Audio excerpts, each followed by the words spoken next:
लानानै फैदों बे जाहैबाय BTR गभर्नमेन्टनि माने सिक्स डिपार्टमेन्टनिफ्राय ओंखारदों माने प्रधान मन्त्रि कौशल विकास योजना बे एग्रिकालचार डिपार्टमेन्टआव नोंथांमोनखौ ट्रेनिं होगोन बेयाव नोंथांमोना माबायदि ट्रेनिंखौ खालामनो हागोन माबायदि एज माबायदि क्राइटेरिया माबायदि एडुकेसन आरो लास्ट डेटआ माला माबे जायगायाव जों ट्रेनिंखौ खालामनांगोन आरो जों बबे जिल्लानिफ्राय जोङो ट्रेनिंखौ खालामनो हागोन बेखौ नोंथांमोननि गेजेराव फोरमायलांगोन नोंथांमोना जुदि चेनेलाव गोदान चेनेलखौ लानानै लाइक शेयार साबस्क्राइब खालाम आरो बिदिनो नोंथांमोननि गेजेराव गोदान भिडिअ आङो लानानै फैबाय थागोन for free job oriented course under six BTR माने BTR गभर्नमेन्टनिफ्राय ओंखारदों बे माने skill employment and entrepreneurship department government is inviting candidates for free job oriented course at the agriculture department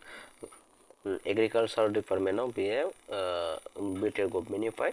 माने एन्टारप्रेन्योरशिप डिपार्टमेन्टनिफ्राय बे माने ओंखारदों माने सिक्स डिपार्टमेन्टनिफ्राय ओंखारदों आरो बेनि लास्ट डेटआ जाबाय 30 आगस्ट जों 30 आगस्टनि सिगां जों बेहाय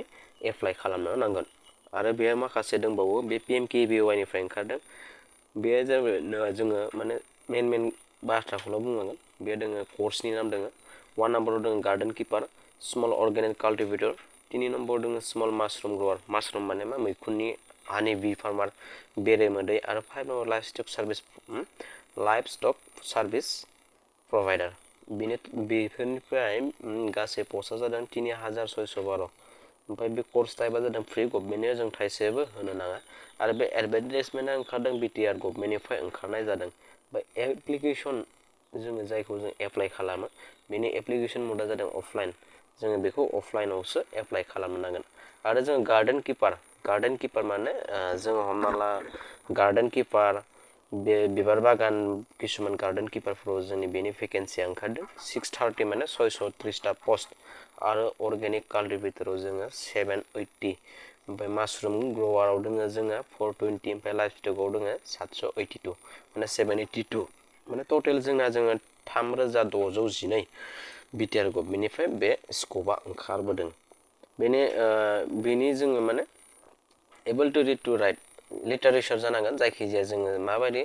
जों 18 बोसोरनिफ्राय 40 बोसोरनि जाय सुबुं बिसोरो जोङो एप्लाइ खालामनो हागोन बा बे कर्सखौ जोङो लानो हागोन बे जोङो लिटारेचार जानांगोन लिटारेचार माने जोङो लिरनो बा फरायनो रोंनाय जानांगोन बे जेबो एडुकेसननि माबाखौ मेनसन खालामाखै जास्ट जोङो लिरनो आरो फरायनो रोंबानो जाबाय ओमफ्राय बिनि ट्रेनिंनि आदार क्राइटेरिया ओरैबायदि दोङो दा training programme will be held for 210 hours 360 hours 4 hours per day माने सानसेयाव जोंना मा 4 घन्टा के जोङो सब फर्माव माने सानसेयाव जोङो 4 घन्टा के जोंना बे ट्रेनिंआ जागोन ओमफ्राय जोङो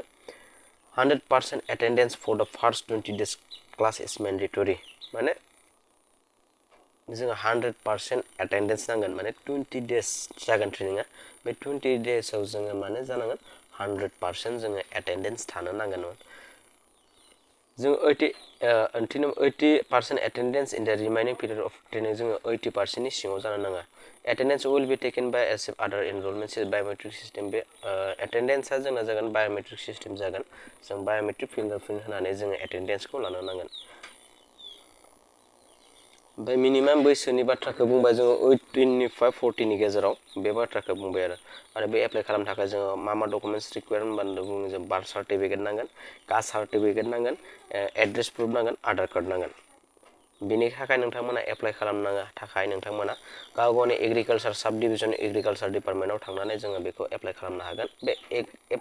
बे ट्रेनिंआबो जोंनि सब डिभिजन एग्रिकालचार डिपार्टमेन्ट अफिसावनो जागोन बेनि थाखाय फ्रि अफ कस्ट नोंथांमोना थाइसेबो फैसा होनाङा बेनि थाखाय नोंथांमोना जेसेबां हायो थाब एप्लाइ खालामना एग्रिकालचाराव थांनानै खबर लानानै बे ट्रेनिं स्कोपखौ जोङो लानो हायो माने जब ओरिएन्टेड नोंथांमोना जुदि गावबागावनो हारसिङै बे जबखौ बा ओरिएन्टेड खालामनानै जोङो बे ट्रेनिंखौ लानो हागोन आरो नोंथांमोना जेसेबां हायो थाब खालाम मानोना 30 आगस्टआनो लास्ट बेखिनि भिडिअखौ नोंथांमोननि गेजेराव लाना फैबाय जुदि चेनेलखौ अननानै मोजां मोनदोंब्ला शेयार साबस्क्राइब खालाम आरो बिदिनो गोदान भिडिअ नोंथांमोननि गेजेराव लानानै फैनो हाबाय